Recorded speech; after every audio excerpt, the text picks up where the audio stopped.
Welcome back. If you thought we were done with farming, boy were you wrong. This train is not going to be stopping for a while. While I steam along in the background, let me explain why you are watching pixelated plants grow. I am stalling. That's why. Tech progression, as I mentioned in the last video, needs clay. Clay needs emeralds, and emeralds need either time, which I am making by stalling, or villager trades, which I don't have. Literally everything meaningful is gated behind this clay problem right now, including most of the completable quests at my disposal. Oh, and the heads absolutely spawn zombies. That totally won't be a problem later. There are two ways I could realistically speed this up. The first is making more villagers. This requires more doors, which is an investment of time that I will probably never make back. After this first push, villagers are mostly useless except as exotic fuel sources. The second is with cocoa beans, which can be crafted into cookie arrows, which can be shot at an adult animal to split it into babies of the same species. Which is just a different, more complicated way of saying more villagers. The only scalable, meaningful long-term progressions options I have at the moment right now are then infrastructure upgrades, which I don't need and won't need for a while, or industrial craft crop diversification. So here I sit, making industrial craft crops, burning through iron at a substantial rate, and checking the villager box for spare change every 4.5 minutes or so. Despite my whining, it really isn't that bad. I checked the config settings, and if I'm interpreting it correctly, villagers should drop an emerald every 226,000 ticks, or roughly one every 3 hours in game time-ish. I have 51 villagers, so forcing these villagers to poop out emeralds for 3 hours, assuming I don't miss any, ought to be more than enough for what I need. Not terrible, especially compared to when I had to get emeralds from loot bags, but still, yuck. It isn't all bad, though. I get a lucky coal trade, the kind where I purchase coal and then not sell it to the villager at a massive loss. I also get a stone lily crossbreed. Stone lilies can be harvested for stone dust, which is kind of pointless in and of itself, except for a weird edge case that you're going to see me use later. I get nether stone lilies, but without any netherrack to place under them, they're kind of impossible to grow. I also get copper ore berries. They aren't useless, but they are also not good. I also get goldfish plant. It makes fish oil, and is only remarkable in that it screams like a tortured ghast whenever you step on it, because somebody had too much free time on their hands. Oh hey, the fully grown version sounds like screaming fish hit puberty. Oh, goody joyous me. Also, that infrastructure is pointless comment I made not like 30 seconds ago, yeah, that was a lie. I need more farms, please. I soon get aluminum ore berries, which, yes, also aluminum, not aluminium. My ancestors did not bung a load of perfectly good tea into the harbor and then wage an independence war just to have some random people halfway across the world tell us what words we can and cannot remove our vowels from. Anyway, aluminum, equally as useless. I end up collecting an entire stack of bamboo from the 2 crop sticks of it that I have. It's useless, but it lets me complete a quest, which give me bamboo saplings. After many, many hours of stealing villagers' pocket money, I finally pick up enough emeralds for my clay, and in doing so realize something. I cannot do basic arithmetic. I only needed like 34 emeralds? So the last hour was pointless. Yay. This will become a trend. I buy clay. I make clay blocks to save on the pestle durability. I make clay dust with the clay blocks, and then I make twice as much sand as I need. See previous statement. I don't know how to do basic arithmetic. I wang that mess together, make it square-shaped, burn it a little, and produce a, air quotes here, tank. Just add iron, and then I'm finally able to monopolize my liquid monster juice to make a single blob of sulfur. Some more pointless flailing with bronze, and I get the machines that I need to process the ingredients and eventually produce rubber after half a night of building steam. Yay! Technology. This ingot lets me craft the last tool that I need for researching, and I dive into it. Almost immediately, a separate problem arises. I have no research points. I haven't made a thermometer yet, which is how you're supposed to get research credits, and I cannot make one until LV. I have a few research points just from random stuff that I've done, like eating mana beans, but that's basically all I'm going to be getting for a while, and that is a problem. I am going to need a metric buttload of this stuff, but before I can even get started, I need to unlock all of the aspects that I don't know, which is like 95% of them. This would be basically impossible without a thermometer if I didn't have access to the internet. Oops! I still only barely have enough knowledge to complete a few researches even after popping all of my knowledge shards. This lets me unlock a few alchemy recipes, which for now is really all I care about. I hope you aren't operating under the delusion that I care about normal progression mechanics, by the way. Those are mostly just a suggestion, right? I will have to swing back for Niter later. Cauldrons require a heat source, which Niter offers, and the only other option I have for heat sources right now is fire, which seems unwise for reasons that I can't put my finger on. I need alchemy working before anything can happen, though.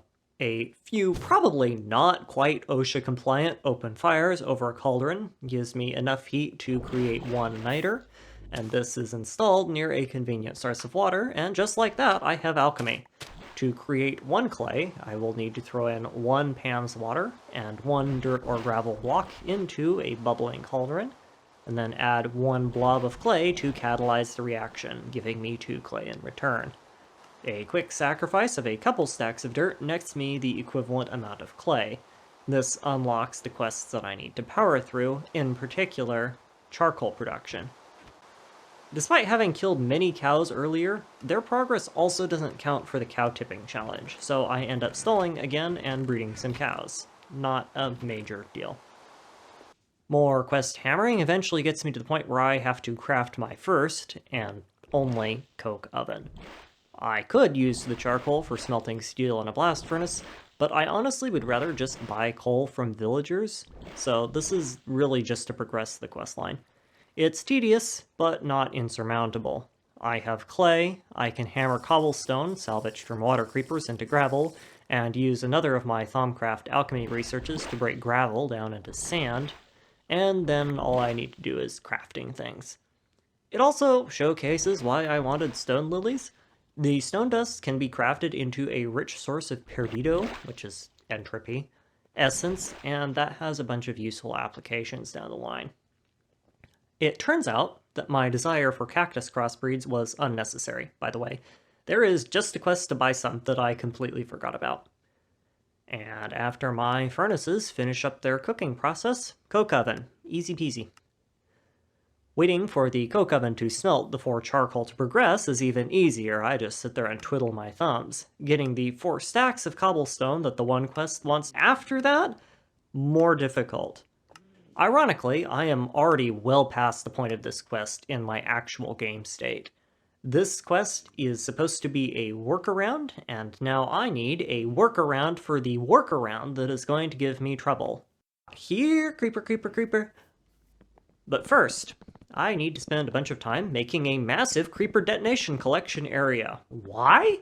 Because I want to. That's why. I seriously use this thing twice the entire episode and forget about it. So, sure, that's a productive use of my life. As before, it's fairly trivial to kite creepers into my creeper trap. I pop a lightning creeper on a dirt creeper, do a little bit of complementary fire extinguishing. Really ought to make this thing fireproof at some point. And then kite the dirt creeper into the popping platform. And after a solid whack of digging, I have all the dirt I'm going to need for a while. The drowning creeper, which is the proper name for a water creeper, takes a little more time, and I suspect this is because they're just pretty much completely resistant to the effect of water movement, but I eventually isolate and bait one out. I kill it, pop without any issue, and then start tearing apart the existing structure after relighting the mob farm to prevent any more accidents from occurring. This procedure takes basically an eternity, even after I do some math and realize I don't need to craft the water for my clay project and just destroy it with a bucket. Getting that creeper ball out of the way actually nets me barely enough to meet my 4-stack requirement. I was expecting a whole lot less, and these things are miserable to clean out, so I was totally okay with this result. The next sequence of quests requires us to obtain a fair bit of iron, copper, and tin ingots. The copper and tin is easy because I just have plenty left over, but the iron is a little bit more difficult because I've used most of mine making crop sticks, and I'm about 50 off from the quest requirement. I have the resources and slime spawning chunk for a passive slime farm, but I'm going to do something entirely different and even more game-breaking than that. I take a leaf out of one of my predecessor's books and craft a large amount of extra utilities dyed wooden planks. These have a much higher blast resistance and a much lower degree of flammability than regular wood, and using them I construct a platform with a lousy little house-shaped thing on top. This looks basically identical to my first Minecraft house. Fun fact. I give it a chimney, wire it up with some redstone, and slap my crucible in the middle. Do you recall earlier how I said that certain mobs will always spawn infernal? One of those mobs is something called atomic slime. When you overflow a crucible, it will boil off large amounts of nasty purple fluid and gas. In my setup, the gas will float up and be destroyed by the constantly moving piston, leaving only the fluid to build up. Guess what spawns from that fluid? Infernal atomic slimes with very low HP. Guess what you need to overflow a crucible? Literally anything with essentia. Allow me to introduce my next technological marvel, recycling, Thaumcraft style. Of course, I would not recommend you throw 8 stacks of carrots in the crucible initially. They dump out flux, which is the purple junk, at a rate proportional to how overfilled they are, and 8 stacks of carrots is a lot of overfilling. Still, if you ignore the massive island-spanning slime battle perpetrated by glitching, wall hacking, no consistent hitbox having slimes, it's a really great way of getting resources. The design, of course, has a few issues. Namely, that it wants to kill everything that I love. So I immediately rotate in some improvements. While I began designing the improved system, let's talk mechanics. There are 2 forms of purple goo that the cauldrons produce. The first is flux gas, which is, for now, entirely useless. The second is flux goo. Flux goo behaves kind of like real-world fluids do, in that it has a conserved quantity, it spreads out and flows weakly to the lowest possible location, and in a sufficient, but not full block, it will sometimes breed slimes, which has nothing to do with real-world fluid, unless you're talking the contents of my sink. Moving on. The slimes will feed from the goo to expand, resulting in monsters that you just saw me fighting with, consuming the goo in the process. The goo also evaporates into gas after a while, so I would like to make the transition from cauldron to slime to be as fast as possible. The goo and gas also like to spawn fibrous taint, which will clog up or destroy systems that I try to create that are exposed to it. To counteract this, I need to build the farm from blocks that are blast resistant, ideally, fire resistant, almost certainly, and are definitely taint resistant. From my experience with Blightfall, I have become very familiar with how taint spreads, and know that it is pathologically incapable of handling non-solid block faces, so that's what I'm going to build my system out of. Specifically stairs and microblocks. Until I get diamond spikes, the farm will have to be manual kill to be reliable, so I'm just gonna drop those suckers in an inescapable pit and stab them to death. Installing the cauldron and niter require a bit of extra work because if I don't do this part carefully, fluid flux and gas will destroy the niter and then the system will break or fall into the water. I solve both problems by cutting a couple of stone blocks into micro blocks and playing a very careful game of track the pixel to create what is technically a solid floor for flux fluid to sit one layer below the cauldron on. This is going to be where the slimes are made. More construction sees me putting a roof over the slime box to capture the gas.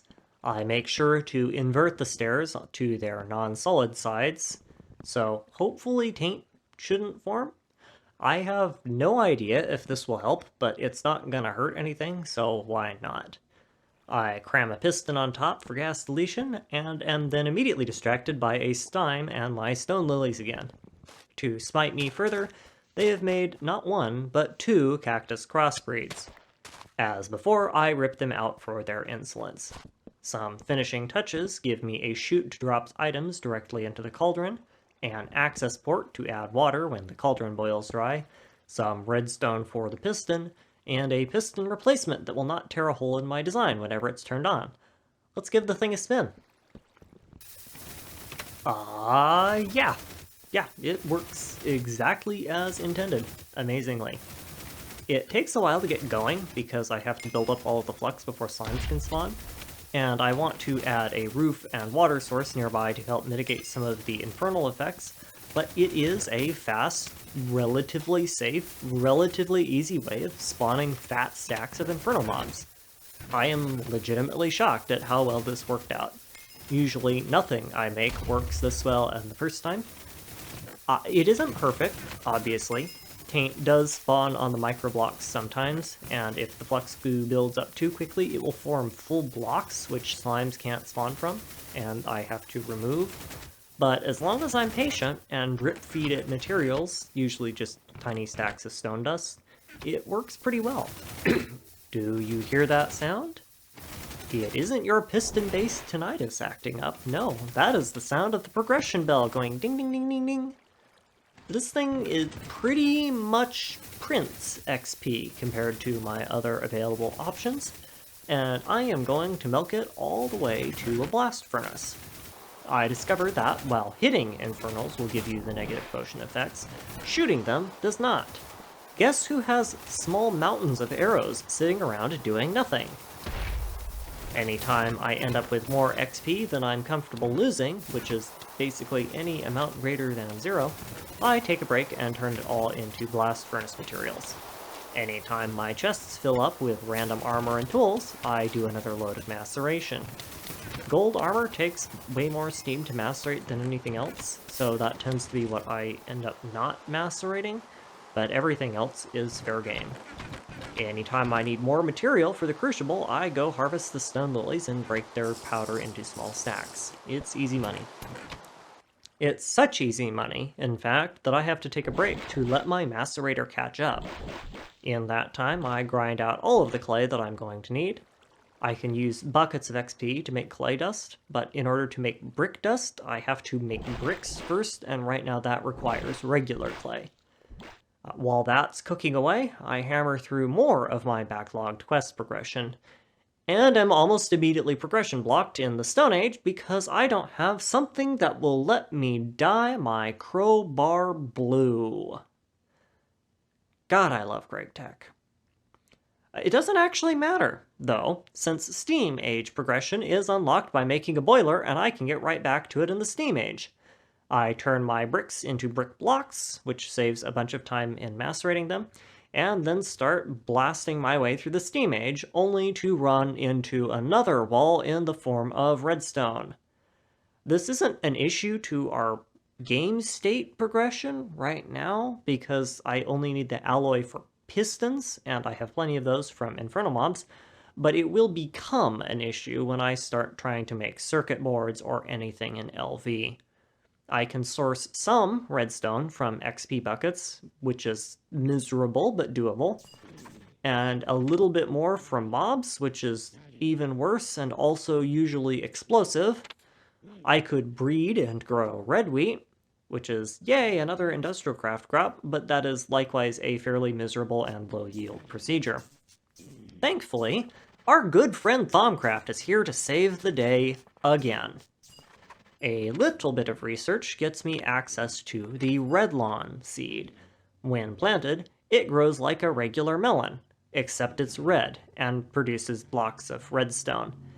Once a single seed is crafted, you can also just grow it up, break the seed at a higher than 100% drop rate, and replicate the seeds into what very quickly grows into a farm of 64 of the things ready to go. Of course, even when the redlawns have grown, the problems don't stop because my pickaxe can't mine them. Thankfully, my very expensive emerald hammer can, which nips that problem right in the bud. We fuzz back into focus right as I begin making a compressor. At this point, we are firmly in the territory of copper starved. It's gonna be rough going for a bit. I get the fire brick started and do what I can to trade with my pet pecks. And for a brief, shining moment, we actually have a moment to breathe and relax. Everything I have to do is fundamentally gated behind machine production speed. While I could, in principle, just build more, the resource demands for that are prohibitive and I would rather save my materials.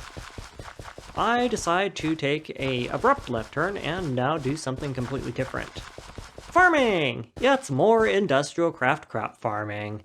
Specifically, farming for one specific plant. Stickweed. I need, or will soon need, renewable water. There are a couple of ways you can get this, but the easiest by far is with rain barrels from Railcraft, and all those need sticky resin. The resin is also a requirement for circuit board construction, so the time has long since passed to get this thing going. As with before, I'm going with quantity over quality. The best crossbreeds for stickweed involve plants I don't have and take a long time to grow regardless, so I am instead just going to combine a stupidly large amount of sugarcane and hope. Also, we have steel production. With the completion of the fire bricks, my last resource hurdle is over, and I slam a bricked blast furnace together without any problems. I'm quite low on charcoal, but when that runs out, I can just buy coal from my villagers. I also make a point of smelting new steel rather than recycling my steel dust, because it actually takes less time to make it fresh than to reuse it. This is just gonna kind of sit in the background stinking at my base for a while, because I need heaping piles of steel, but that is a problem for another day. My sugarcane plan does not work, at least initially. I'm not sure if the tier jump from 2 to 4 is making it too unlikely to get the crossbreeds, which I doubt because I roll for Argenta, which is like a tier 7 crop or something, or if it just doesn't work very well with pure sugarcane crossbreeds, but I am not getting what I'm looking for here. I decide to try and breed the force and papyrus crops that volunteered in my stone lily farm, so perhaps those will have more luck, but at this point I'm just throwing stuff at the wall and seeing what sticks. Or perhaps I just needed to be more patient because my first stickweed crossbreeds literally a few minutes later, and I quickly begin spreading the living daylights out of the thing. In the interim, I slam together a forge hammer, which is that's a joke because I'm hitting the forge hammer anyway.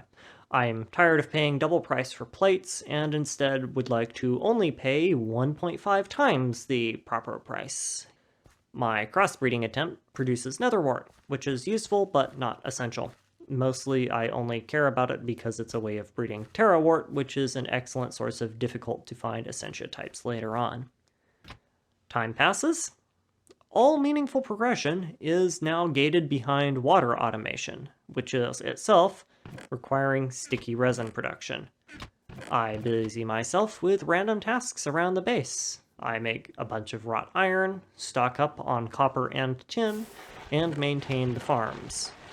I also end up picking a number of interesting industrial craft crops in the interim, and isolate myself XP berry, shimmerleaf, blaze reeds, cinder pearl, and various other crops of dubious use.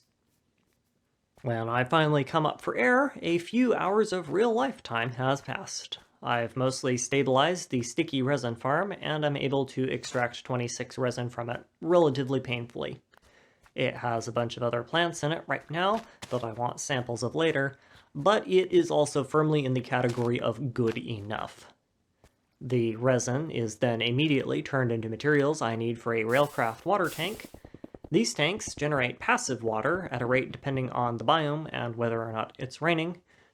I started in a superflat world with only a plains biome, so my production is not going to be fantastic, but like everything else in my world right now, it will be good enough. More by accident than by design, I also have ended up with a ton of papyrus. Rather than squander them, I dedicated 9x9 to crossbreed them up into a proper farm. Paper is going to be essential for Thaumcraft research down the road, and it's marginally annoying to make normally, so I don't see a reason to not do this. It doesn't really cost me anything. So, we're ready, right? We have steel, we got redstone, we have sticky resin and water, and everything else I have ways of getting already, so we are ready for the last push to LV, right? No. No, we are not ready at all, because there is one last little itty-bitty thing. Molds. Not the kind growing in your shower. The steel kind that you can only make with a smeltery. Do you know what a smeltery needs to operate? Lava. Do you know what we don't have any of? Why, yes, you clever little goblin. Lava! The write-ups I mentioned in episode 2 seem to have a similar issue as I do right now, and they came to the same conclusion. I am going to need to get a forestry villager that sells simmering combs. I need to buy them, centrifuge them with a forestry centrifuge, and then squeeze out the products with a forestry squeezer. Both of those machines will have to be powered by some kind of forestry generator, because all the forestry machines don't need circuits to craft, otherwise this would be impossible. The write-up jokes that this is the one and only time that the hobbyist steam engine is ever going to be good for anything, they are correct. This plan is miserable to implement, and in addition to needing these 3 expensive machines, it also requires a super rare combination of villager breed and trade to execute. It is also the only solution. Every other quest that gives a lava-based reward is gated behind quests that either require lava directly or require unobtainable items. All of the lava production options are locked behind tech I do not have and cannot make. In a fit of desperation, I even checked to see if there was a hidden quest unlock for having a bunch of rubber. There are certain quest unlocks like this with late game materials to skip the production line quests. No dice. It is so early in the progression and so easy to get normally that I guess the devs never thought people would need to bypass its quest line. This blows chunks. So, all of this work, and it turns out that in the end I am once again stuck waiting on villagers. I could make a better breeder, but no. To heck with that. I have a better solution. Cookies.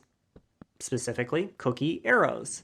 When shot with a cookie arrow, which is called a mystery arrow for reasons that escape me, villager adults will split into 2 random babies. After they grow up, this process can be repeated ad nauseum. And, since this is a waste not want not situation, any villagers that don't have trades I care about are going to be piped into an emerald collector that I am going to make while the macerator very slowly grinds up my cocoa beans. For those wondering, there's actually a quest that gives you cocoa beans. It's just that it's locked behind the cow tipper quest because you have to craft leather armor for it, and I just don't mention it here because it's not super relevant. I still never managed to crossbreed these things. My plan is super simple. I want a bunch of little boxes with water flowing underneath. Normally I would just make a giant water slide, but mob cramming is a kind of implemented thing in this version, so they do need a little space or they kill themselves.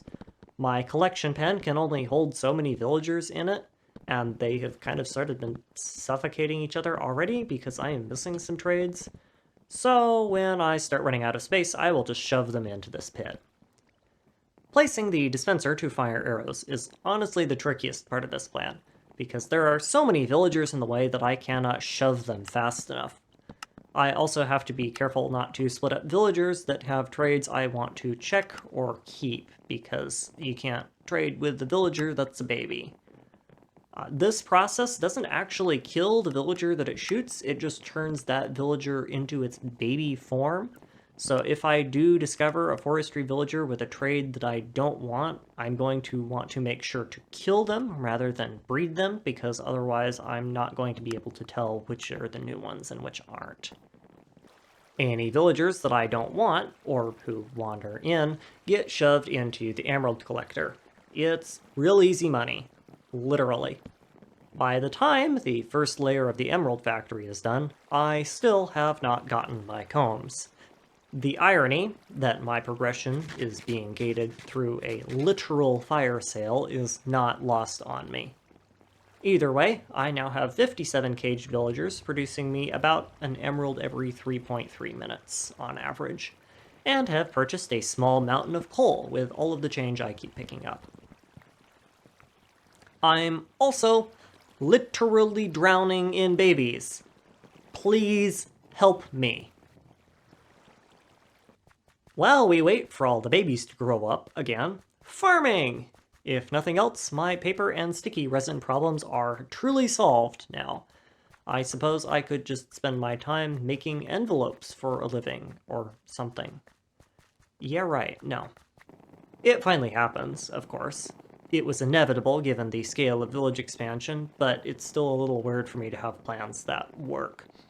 While I get started on making machines, we need to have a bit of a discussion. During the villager breeding process, I discovered something really weird. You can shoot yourself with mystery arrows, which are cookie arrows by another name, and if you use a dispenser to do it, they will give you diamonds. What?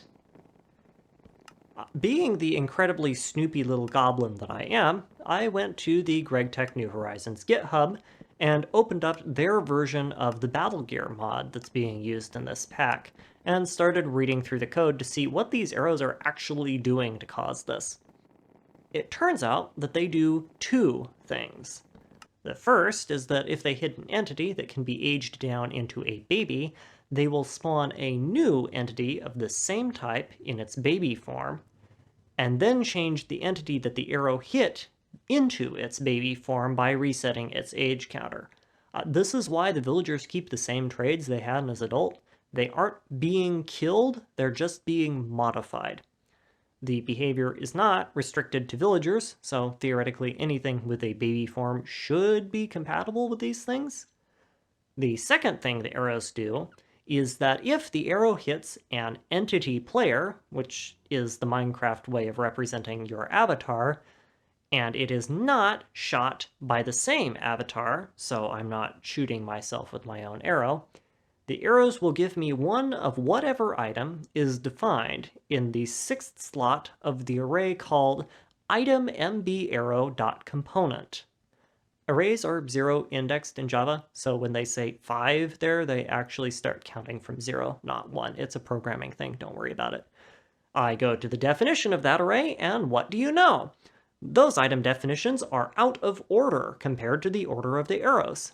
Instead of giving me a cookie, which is the crafting material for the arrow, it gives me a diamond, which is the crafting material for a piercing arrow. I can now turn cookies into diamonds. This is great! It also kind of puts me in a weird spot, rules-wise. My exact no cheating rule reads as follows. Exploiting intentional design decisions is not cheating. If it does something stupid, but still is working as intended, that is fair game. I am not responsible for poorly thought out game mechanics. This is almost certainly not an intentional game design decision, but it's also still working as programmed, and I very clearly stated that I would not be held responsible for poorly thought out game mechanics. I will admit, when I first made this rule, I expected it to hold up a little bit better under close scrutiny, but anyway. After a little bit of back and forth, I end up deciding that using this would probably be against the spirit of the challenge, because yes, it is working as programmed, but it was probably not programmed as intended. It is now time for me to make some very expensive machines. And wow! Through the incredible power of time-lapse, there they are! Isn't movie magic amazing? This took me 3 hours and 37 minutes of non-stop work. Almost a stack and a half of steel, half a stack of copper, and a small mountain of XP buckets. But hey, progress, right? We still need a smeltery. Ugh. All of that, however, will have to wait until the next episode. As always, thank you for watching. All of the usual YouTube support methods are at your disposal down below if you are so inclined, and I hope you enjoyed.